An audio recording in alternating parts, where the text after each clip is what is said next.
Hello guys, and for today's video, pupunta kami ng SM Santo Tomas, Batangas. Pero dumaan muna kami ng SNR para mag-grocery. Kasi medyo matagal na rin kami yung last grocery namin at kailangan na rin ng mga stock sa bahay.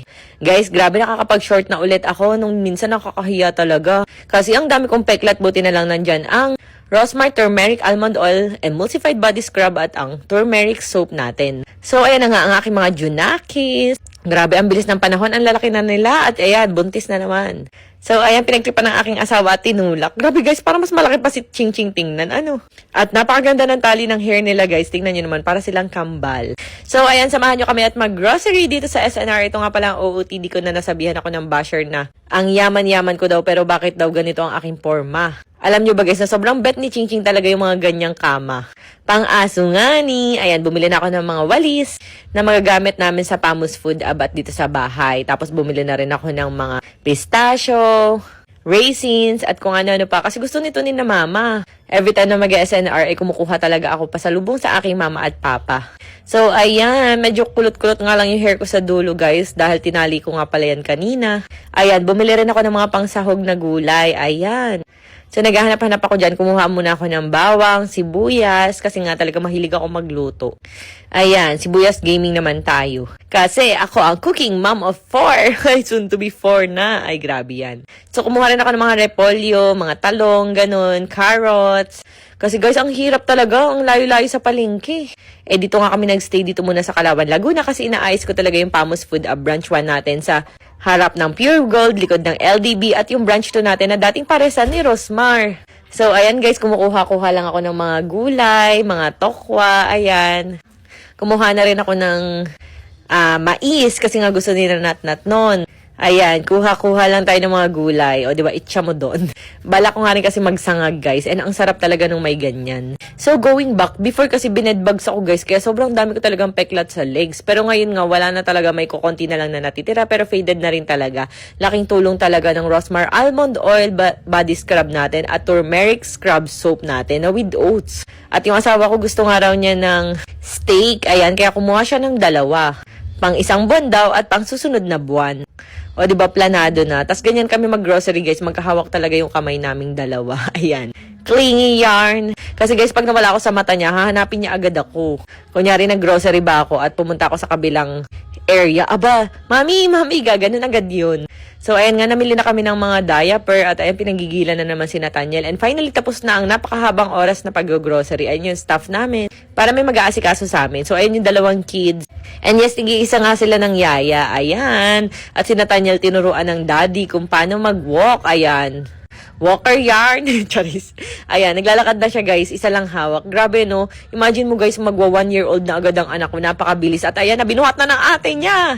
Pinanggigilan na naman guys. Ayan, tingnan mo si Talia. Napakaganda ng damit niya ngayon. Pati si ate Nat-Nat. Ayan, okay na sa akin na yung mga anak ko na lang ang yayamanin look. Tapos ako na lang ay simple lang, ganun. Kasi hindi ko naman talaga gustong maging pasosyal. Mas gusto ko pa rin yung maging simple lang. Kung asawa ko nga lang, papipiliin, gusto niya ganyan lang yung mga suot ko, parang dress ba. Pero bago naman ako makilala ng asawa ko, ganito talaga ang pormahan. Kung mahilig ako mag-shorts and sando, ganun. Ayan, at paano nga ba ito gawin sayaw na to? Naku, hindi talaga ako marunong. Ayan, nanggigigil ako kay Mochi. Nakakagigil yarn. Ayan, nag-espadahan na nga ng walis yung mga anak ko. Ikala mo naman paglaki niyan, mga pagod. Ang sisipag ng bata. Tas ayan, alam nyo ba guys, kahit binabash-bash niyo yung asawa ko, isa masasabi ko, napakaalaga niya talaga sa mga bata. At ako kasi talaga, energy gap talaga ako guys kasi hindi ko sila kayang buhatin ng ganyan ng matagal or parang hindi ko kaya makipaglaro ng matagal sa kanila. Parang napapagod ako agad ganun. Pero yung asawa ko, tingnan nyo naman guys. Ewan ko ba dun sa mga bata, gusto nila mga ganyang laro. Talagang magmamakaawa sa daddy nila na ganyan-ganyanin sila. Tuwan-tuwa pa, o diba? Ako naman, no, baka mabalian. Ayan o, gusto pa ng more, o diba? Hilo na nga yung daddy nyo. Ayan, yan yung dahilan kung bakit kahit maraming bashers, hindi kami nagpapa-apekto kasi kita nyo naman guys. Meron kaming masayang pamilya na wala yung mga bashers namin. O ayan na, nadapa na. Pero yung asawa ko, ayaw niya natutulungan tumayo yung anak ko. So, gusto niya is tatayo ng kusa. Strong yan, like mami, di ba nga, Rosmar lang malakas. Isang tao na napaka-priority talaga ay pamilya. Dati lagi yan nagiinom, lagi sa bar, barkada, pero ngayon, family-oriented talaga. And kakain muna kami sa Bote Ju, ewan ko kung tama. Excited na ba kayo matry ang ating Rosmar Turmeric Scrub. Yes guys, may almond oil to kaya very nice talaga yung skin conditioning niya plus skin moisturizing. So ayan guys, talaga namang nag-goodbye na yung mga itim na parte ng katawan natin, mga uneven skin tone. Tingnan nyo naman yung pagka-scrub niya. Grabe talaga, di ba? Unlike yung mga ordinary scrub na makikita nyo, ito talaga bonggang-bongga. At kahit ganto-gantuhin nyo, hindi siya masakit sa balat. And guess what? Tingnan nyo guys, pag natubigan siya. Ayun o, tingnan nyo pag natubigan, very creamy. Di ba guys, oh? Ayan, kaya testingin nyo na to guys ha. Kasi papakita ko sa inyo before and after ng legs ko. After using this, talagang nag-goodbye na yung mga peklat na dulot ng bed bugs na nangagat-ngagat sa akin before. So ayan. Dalawan lang natin siya. Grabe, sobrang lambot. As in, masasabi nyo talaga pagkabanlaw nyo na sobrang lambot.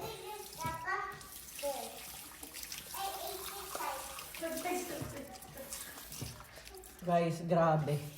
Sobrang lambot. As in, kayo ang magpatunay sa sarili nyo. Sobrang lambot after wash. Ayan, testingin nyo na rin ang ating Rosmar Turmeric Almond Oil Scrub. Grabe, tingnan nyo naman guys. Oh. Check out na.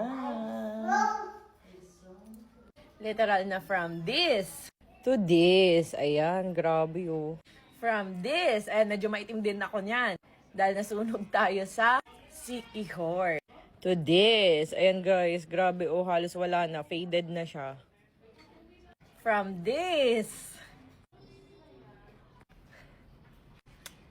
Ayan, medyo na-dry agad yung mga kagat ng bedbug sa akin. Kita nyo, nagpeklat talaga siya ng sobra. Ayan o, ang lala guys. Hindi ako makapag-shorts niyan. Tingnan nyo naman, tinaddad talaga yung legs ko.